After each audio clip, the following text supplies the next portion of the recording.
Welcome to Why the Clean Tech Revolution is the Economic Opportunity of Our Lifetimes.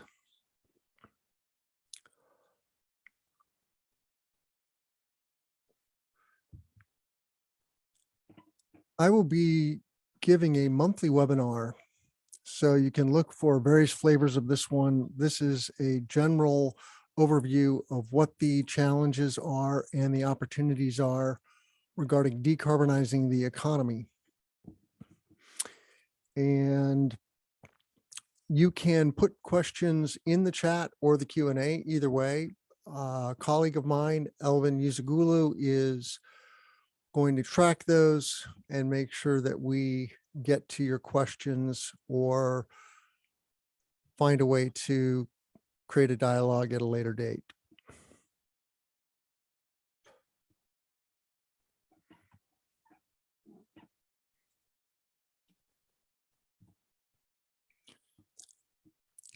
Today is International Women's Day, so I wanted to start with an acknowledgement of all the things that women have done for America. And a recurring theme in my talk today is going to be World War II. You see several well-known scenes from that era, and there were 350,000 American women involved in the wartime effort, and in all branches of the armed services. And of course, here at home, many thousands joined the workforce for the first time and created tremendous economic growth that allowed us to win the war. It was an all hands on deck effort, and we stand on their shoulders today. I also want to make a couple of announcements. We have several upcoming events of interest. Simon Moores, who is the CEO of Benchmark Mineral Intelligence, is going to be doing a live interview with us on the Clean Power Hour this Thursday, March the 10th at 10:45 a.m. Central, 8:45 Pacific, 11:45 Eastern. All of those live events get recorded and then posted on our YouTube channel. So you can look for those on our YouTube. You can catch the live via LinkedIn or YouTube or Facebook. And I'm very fortunate and happy to have two authors coming on the show. First is Caitlin Davis, who is co-author of a book, Women-Driven Mobility, which is all about all the aspects of the transportation industry that women are impacting, from R&D to manufacturing to innovation, et cetera, the full scope. So really looking forward to bringing Caitlin on the show. You can get her book on Amazon. And then same with Veronica Wright, who is based here in the Midwest in Milwaukee. She is a PhD engineer and battery expert, and she has written a book, The Drive to Electric: How Innovative Minds Are Shaping Our Future, which I'm in the process of reading. So all I know is that it's all about electrification of transportation. Veronica and her partner are also retrofitting a Jeep from internal combustion to pure EV. So that's a cool project. And we really appreciate that kind of roll up your sleeves gumption. That is what it takes to make the clean energy transition. I want to harken back to Rosie the Riveter here for a second, because as we're going to see today, the challenges of climate change and decarbonizing the economy are truly massive. I was shocked even myself. I've followed climate change since the 1980s. I'm an ecologist by training with degrees from UC San Diego and University of Wisconsin at Madison. And I'm a lifelong follower of climate science, sustainability, and decarbonization. But some of the things that I've learned in the last week preparing for this gave me pause. And I will highlight some of those things a little later on. And Elvin, don't hesitate to chime in if there's an issue that you see. But otherwise, Elvin is working quietly in the background and collecting your questions and comments. Oh, I did want to invite you to feel free to post resources in the chat. We will make a log of the chat and make that available. If you know of good organizations or companies that are decarbonizing the economy, we want to share that with our listeners. You know, my core audience is a clean energy professionals audience. I worked for the last 6 years in the solar industry, but because I am an ecologist and scientist by training, I have many interests. I'm also a very long-term thinker. I think in thousands of years. I'm not concerned about the well-being of the planet. I'm concerned about the well-being of humanity and future generations. And I think that we have a wonderful life here on Earth, and I'd like to preserve that life. And that's why I'm so passionate for decarbonization. I will be attending several conferences this spring and summer. In April, I'm going to Oakland, California. We have a media partnership with Solar Plaza, which is a Dutch company, but they are hosting several events this year in the United States. The Asset Management North America is their main conference. You know, as we install gigawatts and gigawatts of solar farms, small and large, the need for proper O&M and innovating in that space is essential. So this conference is dedicated to reducing the costs of asset ownership and improving the ROI of solar assets, plain and simple. Then also in April, there is a one-day event that is being held by Benchmark, the same Benchmark that's coming on the show later this week. They are the global leader in information on the lithium industry and other precious metals that are used in primarily batteries. And their constituents are mining companies and manufacturers who are making batteries or electric vehicles. Batteries are truly what we call a limiting factor in electrification of transportation. You may have recently heard Elon Musk explaining why the Cybertruck and other vehicles in the pipeline are delayed. That is because they don't have enough batteries. They need to continue to sell high volumes of Model 3s and Model Ys. The Model Y is about to be the most popular car in America. It is the most popular electric vehicle globally, but we need more batteries. And that is also why Tesla is vertically integrating and building batteries of their own. They will also sop up a massive quantity of globally produced batteries from CATL and LG and all the major battery makers. If you know a company that makes electronics, they probably also make batteries. There are over 50 major manufacturers of batteries. There are whole cities in China dedicated to the manufacture of batteries. China is by far and away the global leader in battery manufacture, and that is a double edge, which I will also be talking about and addressing today. A little bit about myself. As I mentioned, I'm an ecologist. I work at the nexus of technology, sustainability, and people. I love working with technical founders and entrepreneurs and executives, helping them accelerate their growth and their mission to decarbonize the economy. My motto is growth for the greater good. I was born in Indiana, but grew up in New Mexico. You see the New Mexico state flag there, the sun symbol.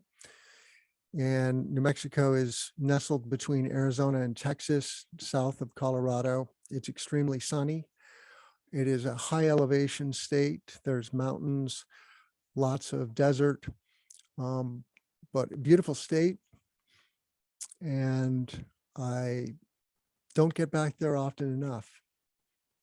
My mom's family is Midwestern. My mom grew up in the Chicago suburbs. Her father ran a publication called The Black Diamond, which was a coal industry publication. So I like to say that energy is in my blood. I was doing backyard solar thermal with my professor father. My dad is a techie DIYer, and we were making hot water panels literally in our backyard and solar cookers. PV was not on the scene. This was in the 1970s, and photovoltaics, as you're going to see, were very expensive. They were invented in 1954, so they've been maturing for 70 years, and that industry is truly a mature industry now from a technology perspective. But the other context to me is that I live in Illinois. I live in Champaign-Urbana. I've also lived in Chicago. And Illinois is a coal state. We're a top 5 coal state. There's active coal mining in Illinois. We have mine mouth power plants in Illinois where they dig the coal out of the ground and burn it in a power plant to make electricity. And I am an advocate for early retirement of those assets because they are massive CO2 emitters, and we can now produce the same electricity more economically with wind, solar, and batteries. And that is why we see major utilities like Vistra taking their fleets of coal plants and gas plants and converting them to wind, solar, and battery storage. So let's get into it. And I just want to say thank you for being here. I do this for you. I really look forward to having more interactions with my listeners and followers. I strongly encourage you to reach out to me on Twitter, TG Montague, on my website, which is cleanpower.group, or the podcast website, cleanpowerhour.com. So do not be shy. And my email is at the end of the slide deck as well, so you can find me. You see here that we have been pumping CO2 into the atmosphere, and we're very good at that. And it has made the good life possible. And so we're grateful for fossil fuels. It's simply that the atmosphere is actually a very small place. It is about 100 miles thick. And so when you look at the Earth as a sphere, if you think of it as like a tennis ball or a peach, the atmosphere is just the fuzz on that peach. And we have dumped 2.5 trillion tons of CO2 into the atmosphere since 1750. And the atmosphere and the ecosystem, the global biosphere, can only absorb around 3 gigatons a year. So we are dumping on the order of 40 gigatons, 30 to 40 gigatons of carbon per year. And so we're overwhelming the natural system by a factor of 10. The other important factoid here is that it's not enough to go net zero. We do need to go net zero by 2050 in order to avoid catastrophic climate change. That is the best guess by the IPCC. And that's only a 50% confidence level. So getting to net zero is going to be a good thing, but we also then have to suck out a bunch of carbon. And that is a problem that relatively few people are thinking seriously about. And I'm not going to talk a lot about carbon capture and storage today, but I will dedicate future webinars. And if you're a subject matter expert on carbon capture and storage, please reach out to me. I would like to have you on the podcast. So there is a clock ticking. We have burned 3/4 of what we can burn, or 80% of what we can burn. safely. And so we have another 487 gigatons that we could, quote unquote, safely burn. Beyond that, we're in very dangerous territory. And there's a wonderful carbon clock. If you just Google carbon clock, this is the Guardian's version, and it is a live clock that is counting down. And we have 14 years left before, at our current rate, we're going to exceed the 2-degree mark, so to speak. That is one of the things that gave me pause about preparing for this talk today. 14 years goes fast. We have to be putting the brakes on hard. And when you look at the last 10 years globally, fossil fuel emissions have actually gone up. Even though wind, solar, and batteries are the fastest growing sources of new energy, approaching 70% of new power on the grid, our carbon footprint from fossil fuels has been growing. So we're just barely starting to tap the brakes. We are not seriously in slowing down mode yet. When I was a child, ppms of CO2 in the atmosphere were around 320. Now we are at 420 and climbing. So we have grown that footprint by 30% in my lifetime in 56 years. On the left are the family of greenhouse gases that we then convert to CO2 equivalents. Of course, carbon dioxide is the most common one, but methane is a very powerful greenhouse gas as well. And then what are the sources of those emissions by sector of the economy? Electric power is about 25%. Transportation is about 30%. Industry is around 25%. Ag, commerce, and residential or commercial make up another about 25%. So here in the US, we're emitting about 6.6 gigatons of CO2 equivalent greenhouse gases each year. And that is equivalent to 120 pounds of CO2e per American per day. So every 2 days, more than my body weight of CO2 is being emitted per American. It's a mind-bogglingly large statistic, and I struggle to grapple with this. So that's one of the challenges of CO2 is it's invisible, it's scentless, and you look up and you see the sky and it looks endless, but it's not. It's only 100 miles thick. Space is endless.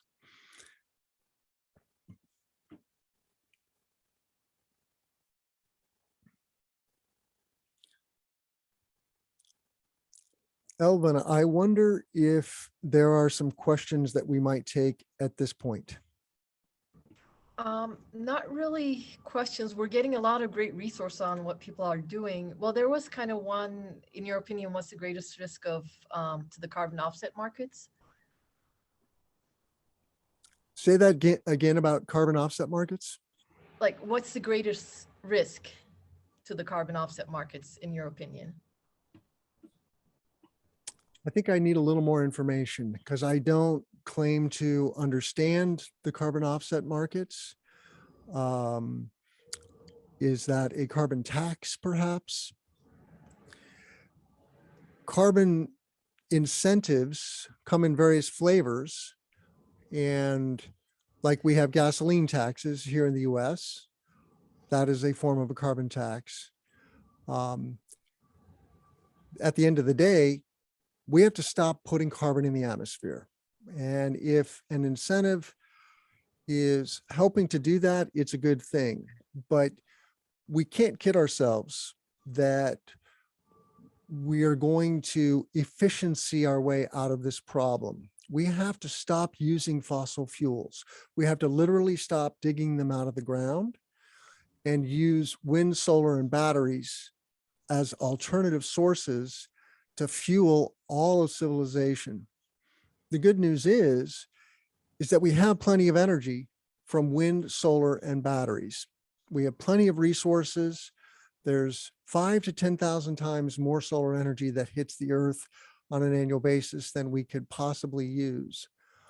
And there's plenty of lithium. Lithium is the third most common element in the universe. So I don't know, Elvin, if that person is making a clarifying comment or question. Yeah, I'll continue to monitor that. And there's actually one more question if you have time, or should I? Yeah, go ahead.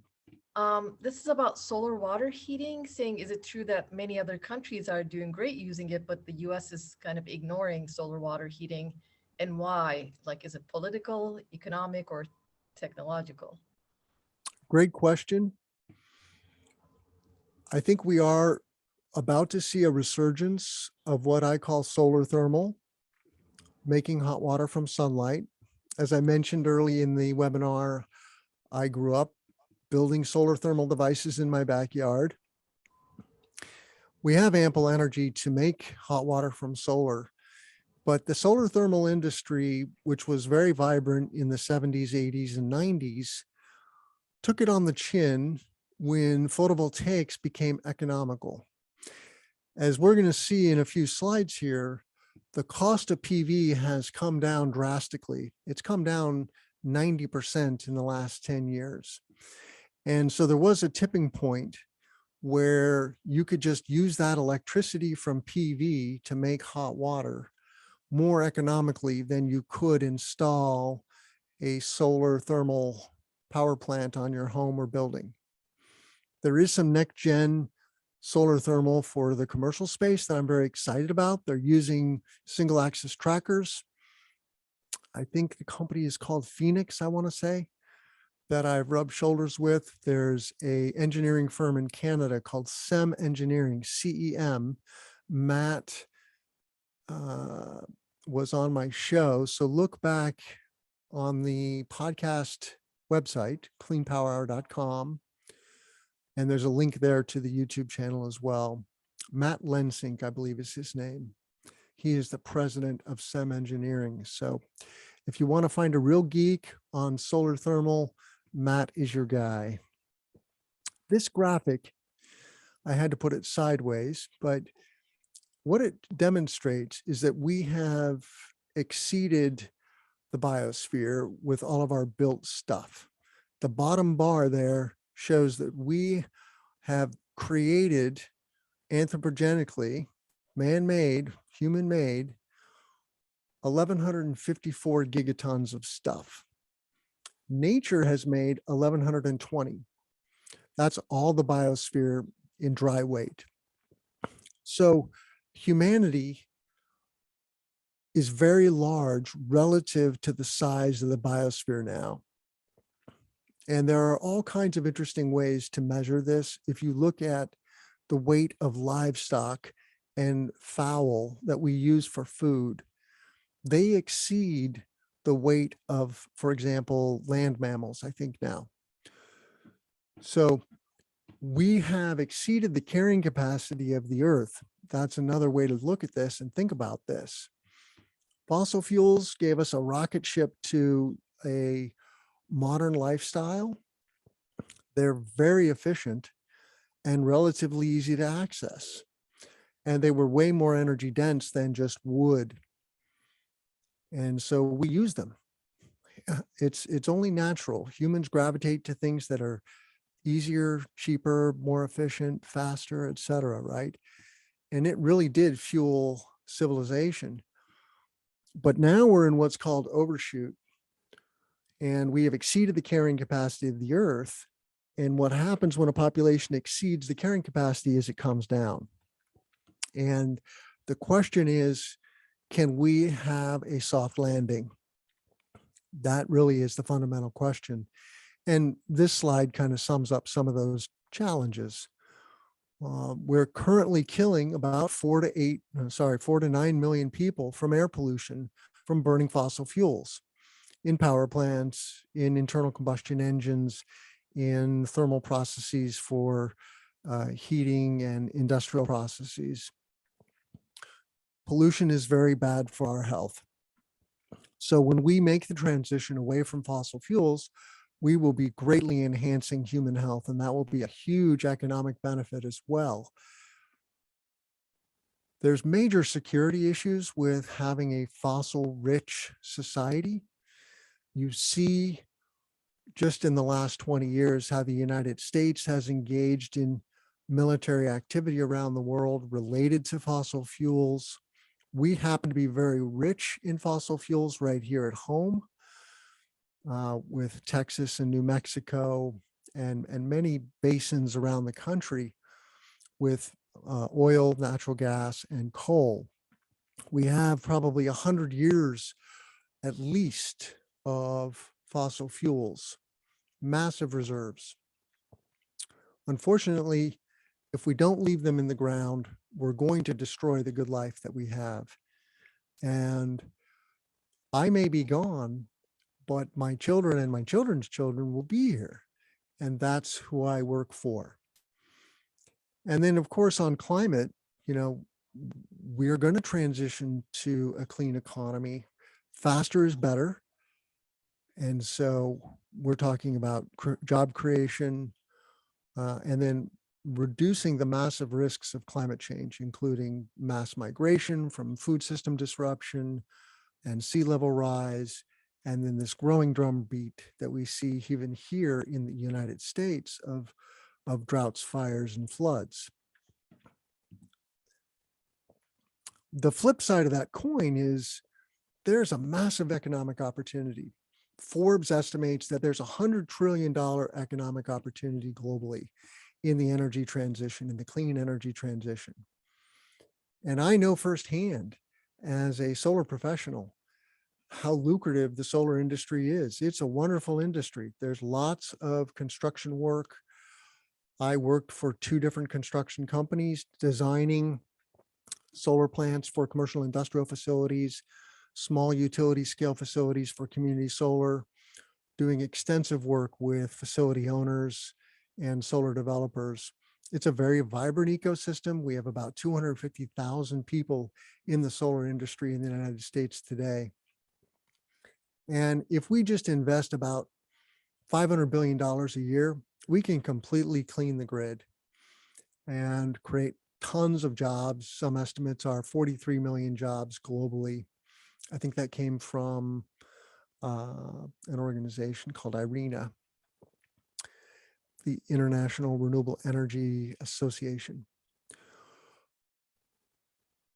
A key component is electrifying everything.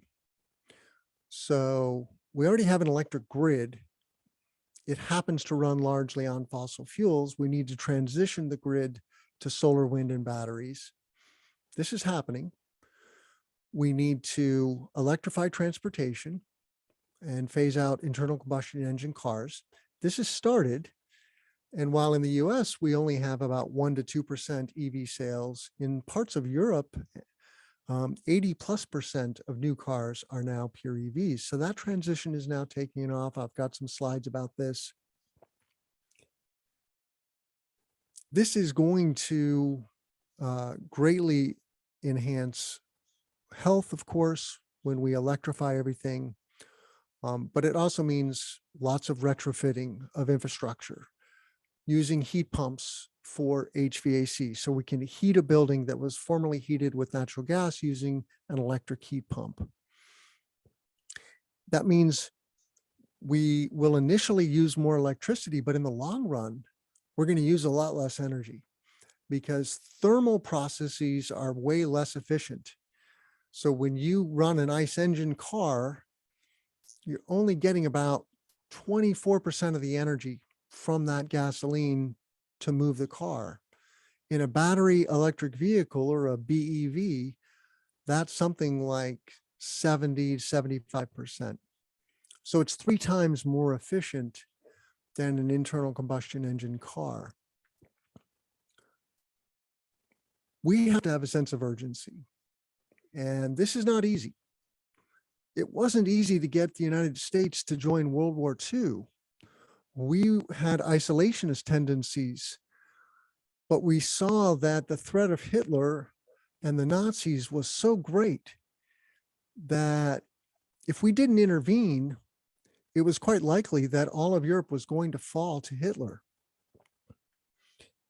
And luckily we intervened and we got involved. And it was a massive, massive effort.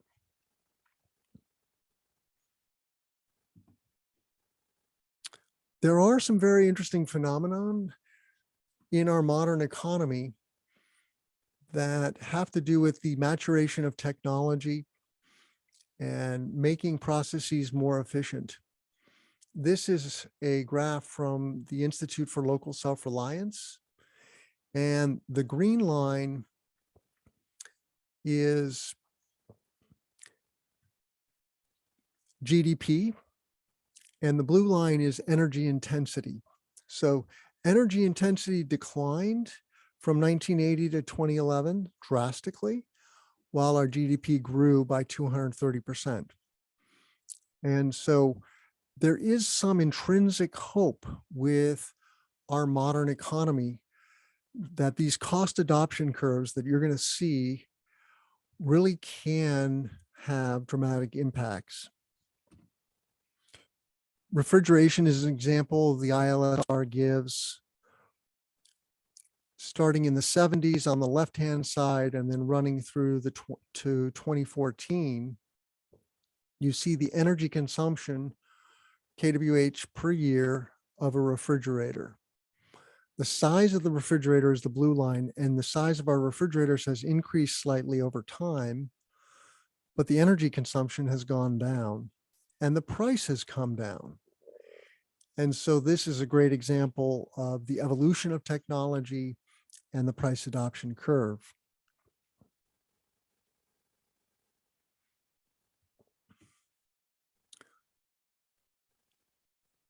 So World War II, I'm grateful to Saul Griffith, whose photo you see here.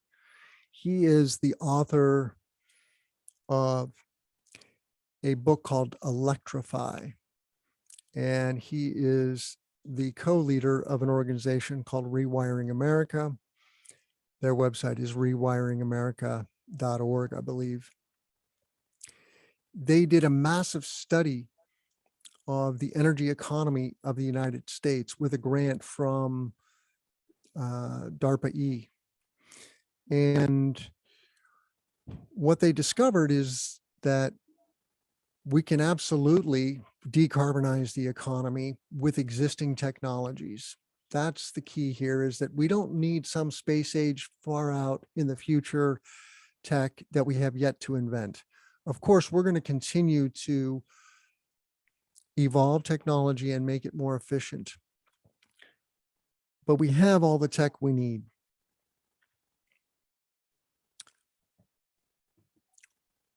If we were to compare the challenge ahead to what we did in World War II, though, I think it would be useful. And this is the gift that Saul has given us in the book Electrify. One of the examples is that the Liberty ship, which is the ship you see there on the right, we built thousands of these ships during World War II. And when we first started building them, they took a long time to build because we were new at it, 244 days. By the end of the war, we had that down to 42 days. So that's an example of learning and developing more efficient processes as you go. We actually averaged 2 ships per day at peak production. You know, the US economy basically turned on a dime. We were busy making cars and trucks. And once we got into the war, the federal government incentivized business leaders to convert their businesses to the wartime effort. And so car factories were converted to airplane and bomb factories, and tank factories and munitions factories. That was a massive, massive effort. And without that, we would not have defeated the Nazis. It really did boil down to pivoting and leaning in. Of course, then developing the nuclear bomb also was a pivotal moment. And that was a very technological venture. We recruited the best of breed nuclear scientists from around the world to create that program. But one of the things that Saul points out is that if we just took existing growth rates of certain key industries, the EV industry, the solar panel industry, the wind turbine industry, and doubled them, we could net zero the economy by 2030. And so that gives me tremendous hope. And if you are an entrepreneur, a technologist, and an executive dedicating your work life to decarbonizing the economy, I want you to stick to your guns, no pun intended, and lean in harder and go faster after this, because it really is a wonderful opportunity and it's mission critical.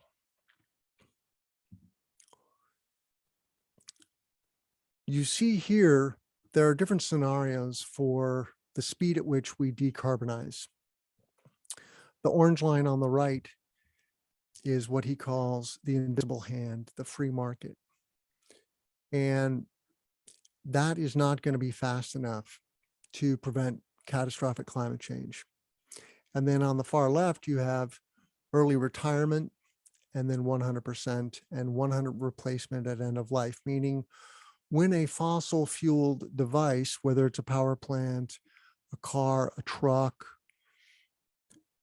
a furnace, you replace it with an electric device that is much more efficient and clean. You got to remember, every time we stop burning fossil fuels, we stop putting carbon in the atmosphere, causing climate change, but we also stop putting pollution in the atmosphere that is killing humans. The pollution is largely invisible. Of course, in a big city, you can see the smog, and sometimes you can feel the smog. When you visit places like Mexico City or Beijing, I haven't been to Beijing, I've been to Mexico City, I can attest that your lungs definitely feel the burden of the exhaust. They don't have very good clean air standards in Mexico relative to the United States, and you feel it. And we pay a price with our health. But so you see here, he's converted these into 1.5, 2, and 3 degrees C. We need to stay in the upper, in the yellow or the orange and away from the red. And so these are more aggressive decarbonization pathways that we are going to have to pursue in order to achieve a 2 degree or less change, which there's a consensus among climate scientists that if we exceed that 2 degree mark, it's very, very likely that we're going to have runaway climate change. And remember, that's only 14 years away at our current rates of putting carbon in the atmosphere. 40 gigatons a year. That 40 gigatons needs to go to zero. And then we need to apply other technologies, including planting trees. I'm a huge fan of trees, but there's not enough land that will grow trees to sequester all of the necessary carbon, those 2.5 trillion tons that we have pumped into the atmosphere. So what are some of the opportunities that we are faced with today? Solar power. I mentioned that we receive upwards of 5,000 to 10,000 times more solar energy than all of society uses. You see this little round circle on the right, that's the US, annual consumption of around 4 million gigawatt hours of electricity. And that big orange circle is all the available solar resources that we could capture with utility solar. Many, many times what we're consuming. So there is no limit from a solar resource perspective. And this is why solar works well, even in far northern places like Canada and Germany. You tilt the panels further up so they can get more sunlight, but there's plenty of sunlight. We are literally swimming in solar energy.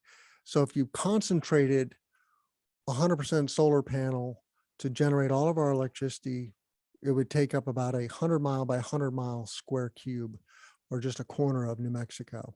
We're swimming in land. We only need about 1 to 2% of our land area. Solar was very expensive when it was first invented, of course, $300 a watt. Then it came down to $100 a watt in the early 2000s. Solar took off in about 2010 here in the US.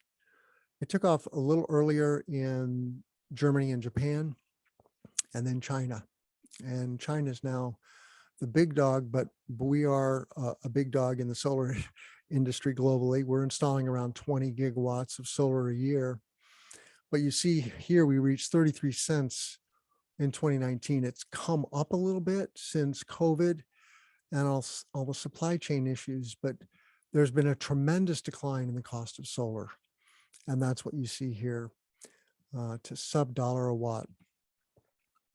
And this is a nice graph and a nice photo of the Four Corners power plant in New Mexico, where they're knocking down those smokestacks. But you'll see here that from 2009 to 2020, so 11 years, solar is now the cheapest source of all of our modern sources, right?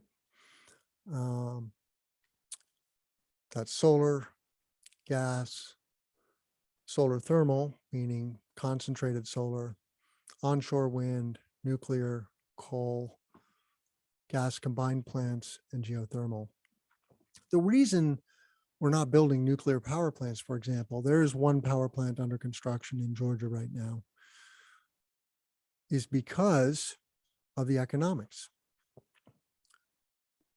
You see here that it's $163 a megawatt hour compared to $37 for solar or $40 for onshore wind. So economics are just driving developers and utilities away from nuclear at this moment. There will be a next gen. There will be small modular reactors that will be very useful for exploring space. We already use them on aircraft carriers and naval ships. But for ordinary grid power, it's going to be solar, wind, and storage as far as the eye can see. This is just a tabular form of that. I'm not going to spend too much time on this table, but you see again, PV costs have come down 90%, and onshore wind 70%. Gas has also gotten cheaper. We have been installing a lot of gas plants and continue to install gas power plants in the United States. So that's a challenge. Solar is growing fast, and we are going to exceed 50 gigawatts a year by 2030 are the estimates. Now, this is partially driven by incentives like the ITC, the investment tax credit, which is currently 26%. It is scheduled to step down in 2023 if we don't get an extension. So we need Build Back Better. Build Back Better is stalled, but in parts and pieces, we can move that legislation forward, and extending the ITC at 30% for 10 years would be a very good thing for the clean energy industries. When you get high penetration of solar, this is what you get, like in California. It's called the duck curve, and this is why we need batteries. Basically, in the middle of the day and the early afternoon, you're getting lots of solar, but demand is relatively low, and then demand goes up in the evening and the sun is setting. And that's where the head of the duck is. And we need to knock the head of the duck off with batteries. So let's talk about batteries. This is Moss Landing in the Bay Area of California. Big gas power plant that is being retrofitted with Tesla megapacks. Those white containers are batteries. And that is something that we're going to start seeing en masse across the US. Right now, it's happening a lot in California and Texas, but really across the United States, we're going to see an uptick in installation of batteries. This graph shows between 2015 to 2030. Front of the meter is the yellow, behind the meter is the blue, and behind the meter residential is the orange or red. So it's a both and, but ultimately front of the meter, think of it as utility scale batteries are ultimately going to be the major source of batteries on the grid. And this breaks it out by ISO.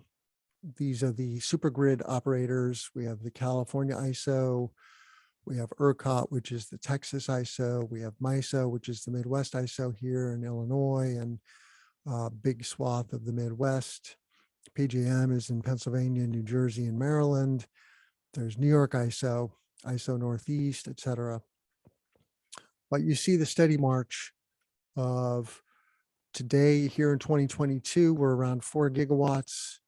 That's going to go upwards of 14 gigawatts by 2030. So it's going to triple in the next 8 years. And that means construction jobs. It means manufacturing jobs. You can think of, I'm going to go back to this photo. You can think of those boxes as ginormous sponges. They're very good at absorbing energy from the grid, and then they're very quick to discharge energy like a power plant. They also provide grid services, which the grid needs. Frequency regulation is one of those. So it's a ginormous shock absorber for the grid.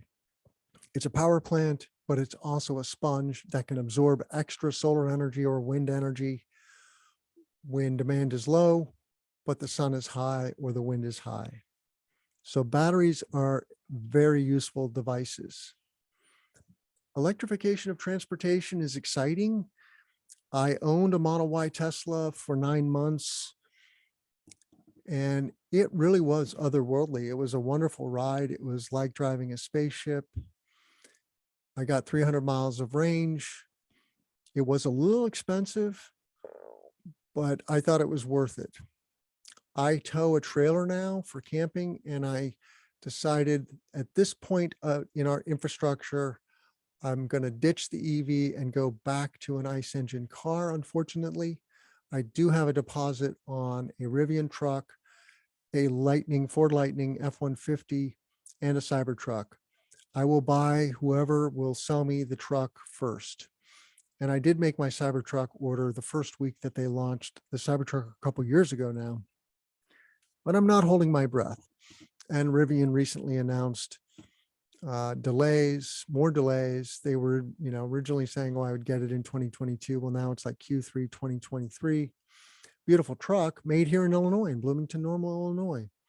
They bought an old Mitsubishi factory. So I'm loyal to all those companies for different reasons. They're all solid technologies. And as I mentioned, the Model Y is about to be the best or the most popular car in America. You don't see it yet, but as we'll see here, America lags behind our neighbors in Europe and Asia when it comes to adopting EVs. We've got about 10 minutes left. So Elvin, I wonder if there are some questions that we might address.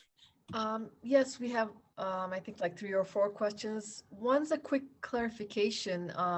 When you were talking about the panel prices, the 33 cents per watt, is that panels and installation, or is it just the panels? Good question. That is just the technology, just the solar panels. We're Okay. looking at about $1.50 a watt on average installed cost. If you look across the spectrum of residential, commercial, and industrial, it's more expensive for residential, maybe $2 to $2.50 a watt, and then sub dollar a watt for large scale solar. Mhm. Okay. And then how about the recycling of solar panels and also wind turbines in the US? It seems like, the attendee was saying they see companies being involved, but not sure what percent is being diverted from landfills. Recycling solar panels is a big issue. We need to make solar panels more recyclable, and we need to keep them out of landfills. They are considered e-waste, and most states have banned e-waste in landfills. There are companies that specialize in removing used solar panels and refurbishing them and then selling them or giving them to less developed countries. And trust me, there are plenty of people in the less developed world who will happily take a solar panel that is at 80% efficiency, which is, after 20 years, what a standard tier 1 module would be at in this day and age. So there's lots of life left in a used solar panel. There are companies that will, if a panel is broken and cannot be refurbished, they will grind them up and separate the glass, the precious metals. There's silver, there's copper, there's aluminum, and repurpose those. So that is a big and growing industry. And the same with battery recycling. People, that's the number one question I get about EVs. Well, Tim, aren't we going to fill the earth with used batteries? And luckily the answer is no. We're going to recycle those batteries. First, you make them for EVs. Then you can convert those used EV batteries to stationary storage batteries. That's a real thing. You don't have to have as spunky a battery for stationary storage. You're not as concerned about range per se, right? So it doesn't take a full charge. Well, that's okay. It still can provide grid services, backup power, and keep the lights on in an emergency. And then companies like Redwood, which JB Straubel, who's one of the co-founders of Tesla, has started in California to en masse recycle batteries. So they'll take batteries of all flavors, they separate them into their component parts, and then sell those feedstocks to the battery manufacturers like Tesla and CATL and Samsung, et cetera. You see on this chart that the next gen EV companies are bigger than the old gen of car companies. And you see the influence of China. XPeng and NIO are here, Lucid, Rivian, and Tesla's the big dog at 849 billion of market cap. So now Mercedes, Volkswagen, GM, and Ford are all making a run at the EV market, and Toyota is about to launch a whole slew of EVs. So all of those companies are in the EV game. They're just not winning the game. Tesla and NIO and XPeng are winning the game, but it's game on. And there's going to be a lot more EVs in the US market. You see here the global EV market, which is around 9 million cars, and the relative influence of China and Europe, right? The US is the light green bar, and we're small potatoes. But China, the blue, and then Europe, the dark green, are really going after the EV market, and they're very serious. And there's good reasons for this. EVs are great cars. They can go 1,000,000 miles. They have many fewer moving parts, so they don't wear out as fast. And they run on electricity, so they're more efficient. They have much less air pollution generated, right? And so it's a win-win.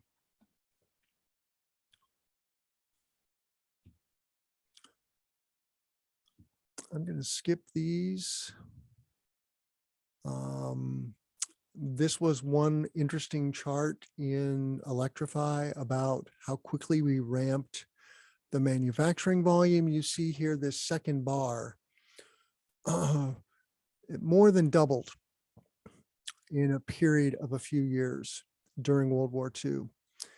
And so that is what we are talking about in terms of turning on a dime and keeping those fossil fuels in the ground. We have to mass produce electric vehicles, and we have to en masse adopt electrification of everything. It's not easy. I'm not suggesting this is an easy problem to solve, but American innovation can solve the problem. We are the wealthiest nation in the world. If we can't solve it, nobody else is going to, really. I mean, the Chinese are going after it. They have a 100-year plan to decarbonize their economy. And they have a command and control economy, so they don't waffle every 4 years the way we do when we get a different president. But so here's some of the other analogies. You know, in World War II, we were building aircraft and ships and bullets, combat vehicles, engines, electronics and communications devices. Now we need to build wind turbines and solar farms and batteries and EVs. I would encourage you to check out Tony Seba. He's a professor at Stanford University. He's got a lovely book called Clean Disruption. And he's got a follow-on book, which I can't remember the name of, but check out Tony on YouTube. He's got several good TED Talks. And his emphasis is disruption. He highlights how many established industries don't see the changing of the guard. The telecommunications, the computing industry, many examples of how the established power base did not see the next gen coming, and they went extinct. This is a cautionary tale. I have nothing against China, but I think it is a national security matter for the United States and any other country for that matter to notice that China is investing in the energy transition. Their year-over-year delta was 35%. So they're going hard after electrification of everything, electric vehicles, and renewable energy. And ultimately, that is a national security threat.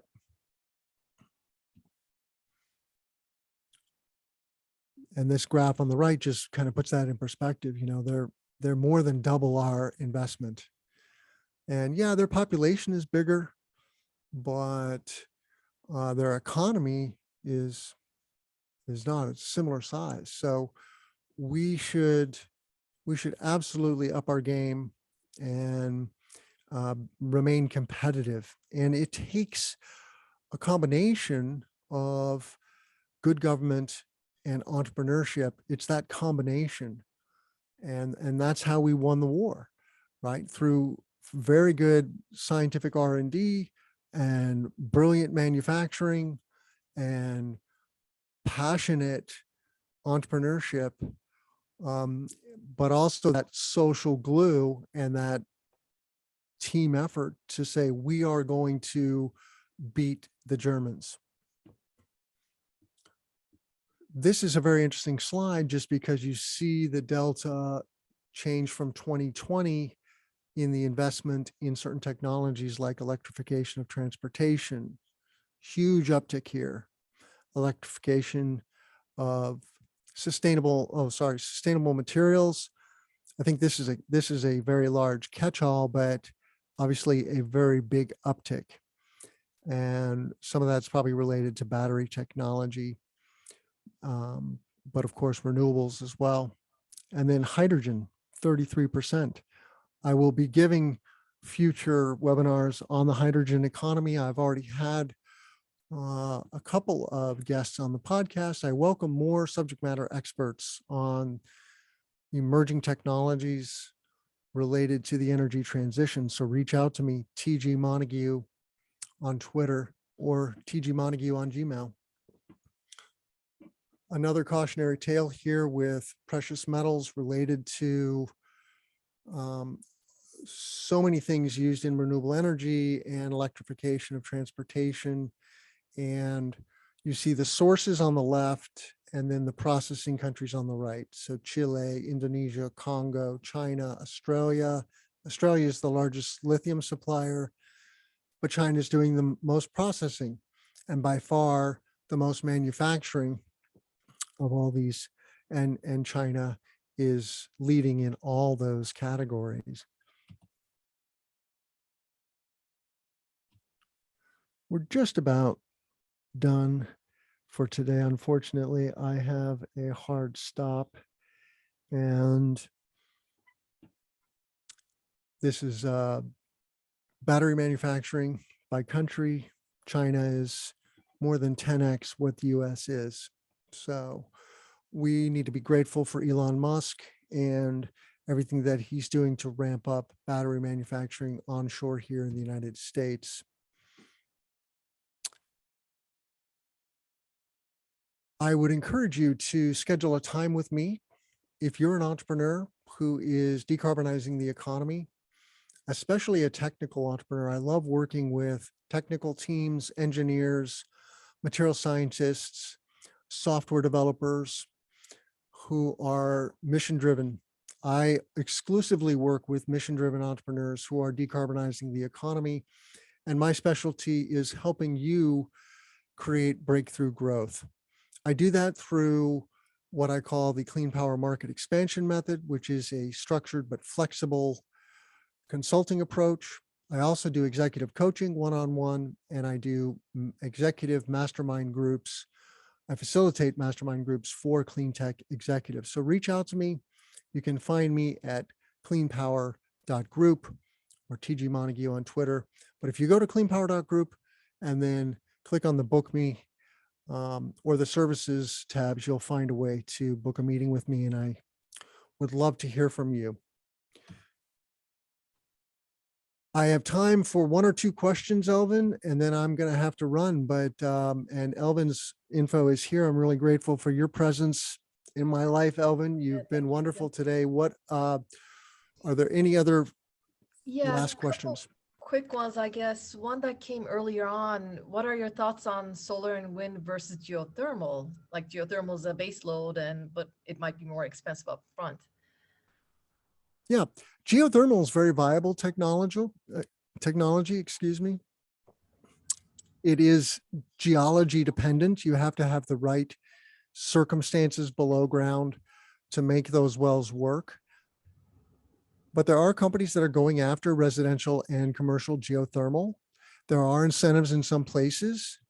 Here in Illinois, I think we have new incentives coming in. New York State has incentives. It just isn't widely adopted yet. But the earth is 50 degrees once you go down a few feet. So you can leverage that cold in the summer and warm in the winter, right?